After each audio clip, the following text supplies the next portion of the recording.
Support comes from the Missouri Forest Products Association, committed to conservation and careful management of the state's forests to make them more resilient and better habitats for wildlife. ChooseWood.com. This is St. Louis on the Air from St. Louis Public Radio. I'm Elaine Cha.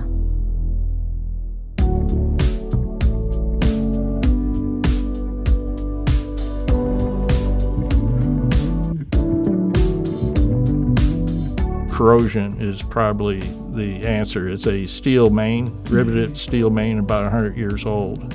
And so it would been a terrible time to raise the rates, but a direct consequence is we're living off our reserves, and now they're gone. Yeah. Why has it been that long?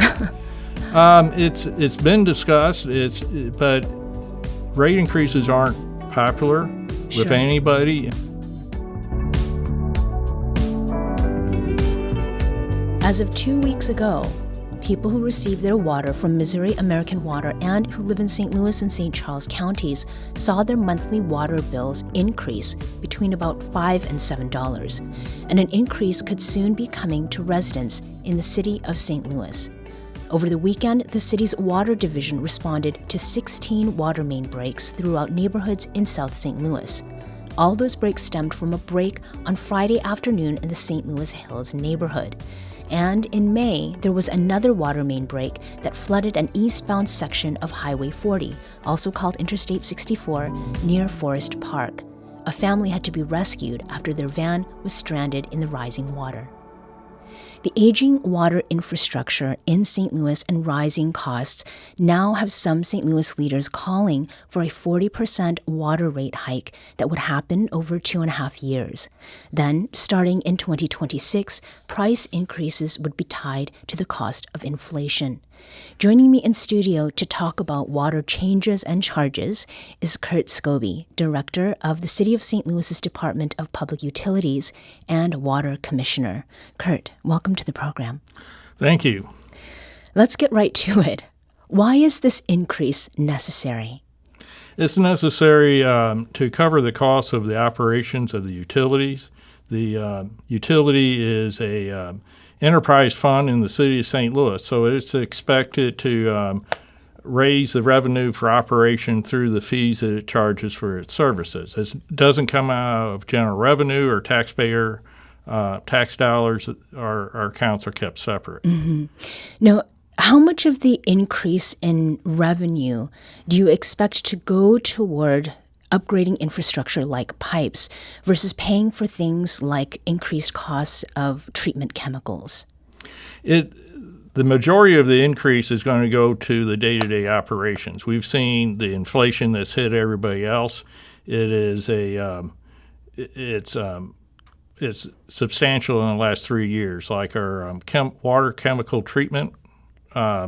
The chemicals we use for the treatment process has more than doubled, from $6 million a year to $12 million a year we predict for next year. And that's one example. But we've seen it in all the material supplies and all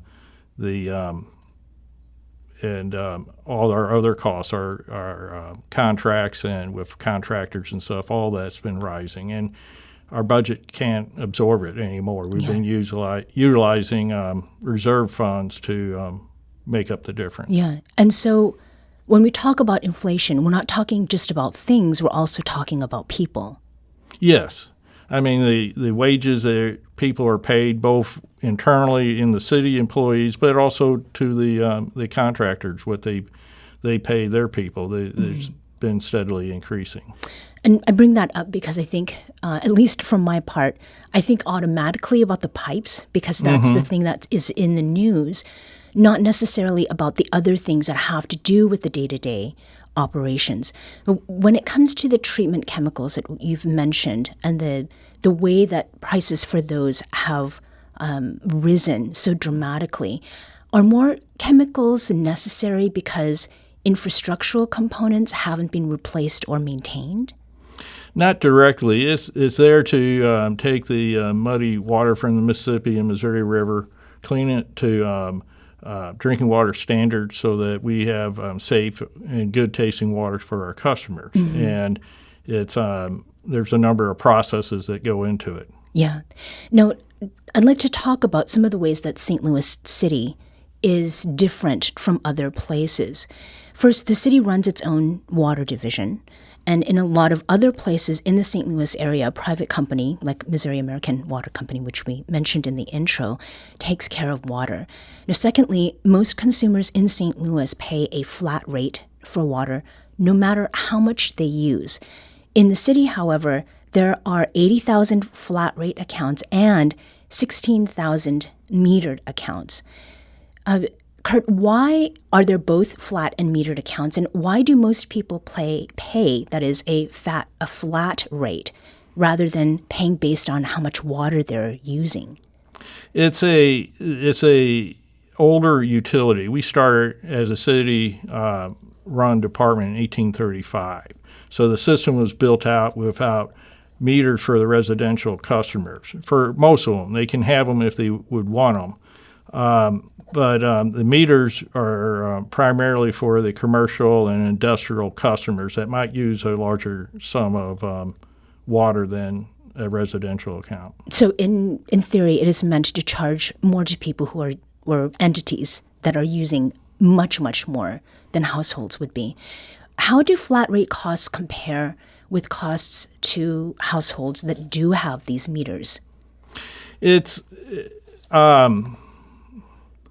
let me think how to explain that. It's not a direct comparison. It's the customers of Missouri American in St. Louis County and Kansas City are paying substantially more. They have meters.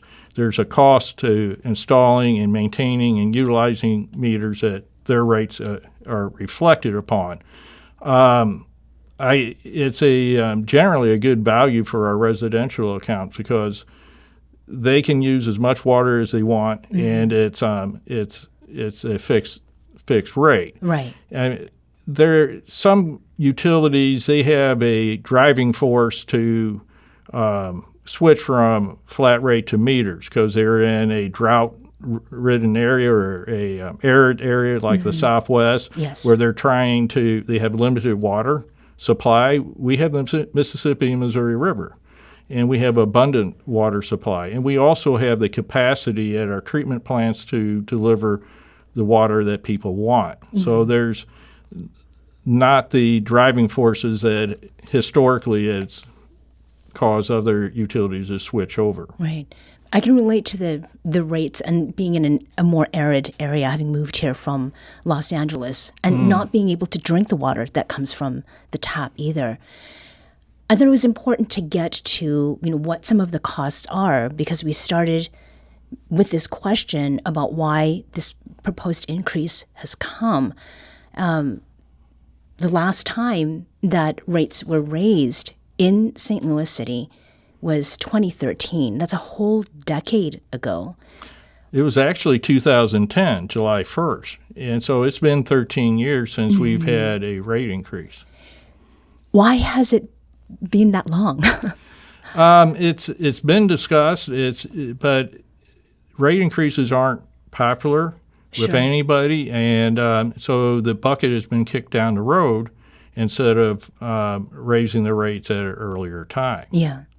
Now, you did mention what rates can be in other places. Now, how does the cost of water in St. Louis compare to water costs of other cities, either in the area or farther afield, that are comparable to St. Louis in size and even to age, kind of going back to what you had said about the system being built in 1835? Yes, it's like St. Louis County. Their average residential account is paying around $158 per quarter. Our average customer is paying around $75 a quarter. Kansas City, they're paying substantially more, around $200 a quarter. So what accounts for that difference? It's just the operations of it and the ability to raise the rates more regularly than what we've been able to. So is it mostly citizen kind of resistance to a rise or an increase that has been part of why it's been so long? I think it's hard for me to say. We've had proposals going to down to the Board of Aldermen, and they've died in committee, and I don't really have a good explanation why it died. Yeah. It's just people just simply don't want to pay more for. They don't like seeing increases. Yeah. Well, something that we did get to see was what the City Water Division has had to respond to. And there have been, as we mentioned earlier, 60 water main breaks since October. Now, I happened to be headed along I-64 West when that May water main break was happening. So it was quite something to see that torrent pouring onto the highway right by Turtle Park and seeing that minivan sitting in the middle of the rising water. It's hard to forget that image. Is it clear what precipitated that break? And what did it take, insofar as resources go, including the human ones, to resolve that issue immediately? It took quite a bit. We had a number of crews out trying to throttle the water back from rushing out onto the highway. It's something that's still ongoing. It's not repaired. We're going to have a contractor come in and do the repair, but we're waiting on materials that aren't readily available. When you have a 60-inch water main, there's not a lot of off-the-shelf items that you can go down to your local hardware store and purchase. Right. And we got to wait till they're available. And when it does, we'll come in and the contractor will come in and make the repairs. But it's probably going to cost us over $1 million in all the associated costs with this one break. Right. And do we know what it is that caused the break? We haven't seen it up close because it's still some water's coming out deliberately, and but I think it's corrosion is probably the answer. It's a steel main, riveted steel main, about 100 years old. Now, we talked about the money, and you mentioned the cash reserves, and those are low. And over the last 3 years, the city's water division has spent $34 million in reserves and has just $2 million left. And a state auditor's report that was released in December was critical of the city for failing to raise rates. You had also talked about how the water department gets its revenues from fees, right? Now, so the proposed rate hike would bring in funds it doesn't currently have. How much and where would those funds be most immediately helpful? It would go into our upcoming budget, which starts July 1st. It would help with the operations of this upcoming fiscal year. So it would be immediately put to use. And then we would utilize, over time, build up our reserves. And what we like to do is build up the reserves, and then we can utilize that money to make repairs and improvements in the system. And unfortunately, by using our reserve and spending it down to delay a rate increase, that money is not available to do capital improvements anymore. And it's COVID kind of gave us a whammy because we were thinking about rate increases, talking about it, and then COVID hit. People were unemployed, staying at home, and so it would have been a terrible time to raise the rates, but a direct consequence is we're living off our reserves, and now they're gone. Yeah. And to just put a fine point on this, there are cities that are, across the country receive millions of dollars in American Rescue Plan Act or ARPA funds, and the city of St. Louis received millions of dollars as part of the RAMS settlement, relocation settlement. The city's FAQ on this proposed increase as ARPA money wasn't spent on water infrastructure because dollars from the congressional bipartisan infrastructure bill were expected, yet that money didn't come through.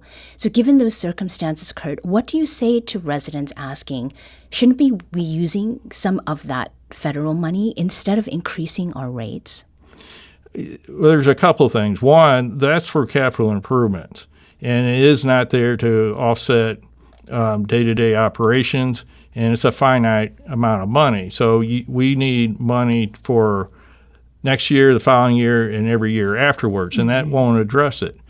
The city has a lot of needs, and just not in the water department. And part of the thinking is that there's funds that will be available that through the state that we can pursue, and we are pursuing that. It just takes a lot of time for that process to work out. Curt Skouby is director of the City of St. Louis's Department of Public Utilities and Water Commissioner. Thank you so much for being here. Oh, thanks for having me.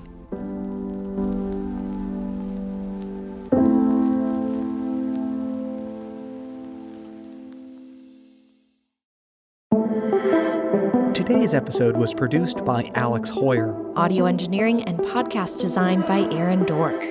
Our executive producer is Alex. St. Louis on the Air is a production of St. Louis Public Radio. Understanding starts here. Our podcast proudly supports St. Louis artists by using music from Life Creative Group.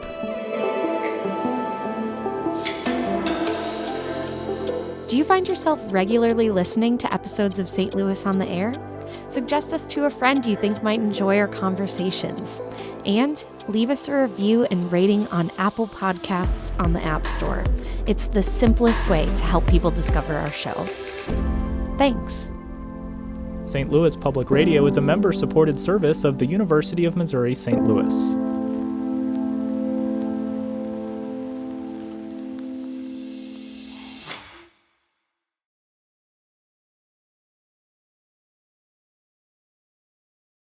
Support comes from Missouri Forest Products Association, committed to sustainable and sound conservation of the state's forests, which support more than 41,000 Missouri jobs, resulting in a $10 billion industry.